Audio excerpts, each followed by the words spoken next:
Hi there, it's Galen Martling. Today I have a sweet graduation card, and this one can be for a guy or a girl. And it's very simple, clean and simple style, and it's very easy to do and quick to make. And so I'm using stamps by Unity Stamp Company. It's Bittersweet Graduation is the stamp. And also I'm using sentiments with Snarky Graduation.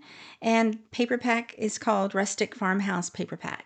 So I'm using watercolor for this. Now this stamp is part of another project that I did, or another stamp that I used, and it has florals on it. But in this case, I am just going to watercolor the grad cap only because I'm going to cut it out and use it on its own.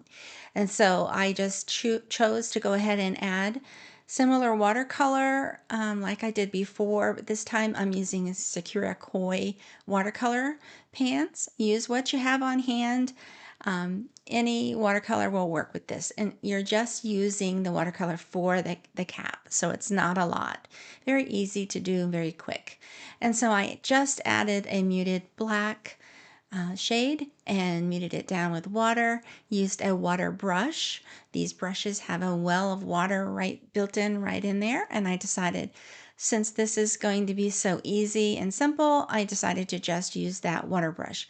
This is a really good little kit of watercolors that I like to use. That's what I started out using, and I still do.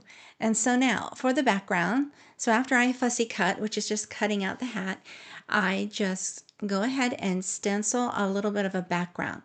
I had this sunburst stencil, but I'm using it more of just maybe a sky look. And so I'm adding very light shade of Distress Oxide ink blending. I used, I believe, Broken China for this one. Very light, not real solid or anything. I just wanted a hint of a background. And then you remove the stencil and clean it off, and you have this really nice looking soft background. And so I have an action wobble. This is a wobble spring made for crafting, and it has adhesive on each end. I trimmed mine down to match the size of the hat so that it wouldn't overlap, but there are small ones you can get also. I just decided to use my large one. And then you put that on the back of the hat and adhere it down to your cardstock base, the card base there.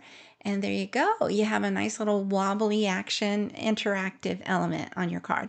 It's so fun to do. I love it. I like to use these whenever I can. I hope you take a moment to like and subscribe and give it a try. Thanks for watching. Have a great day.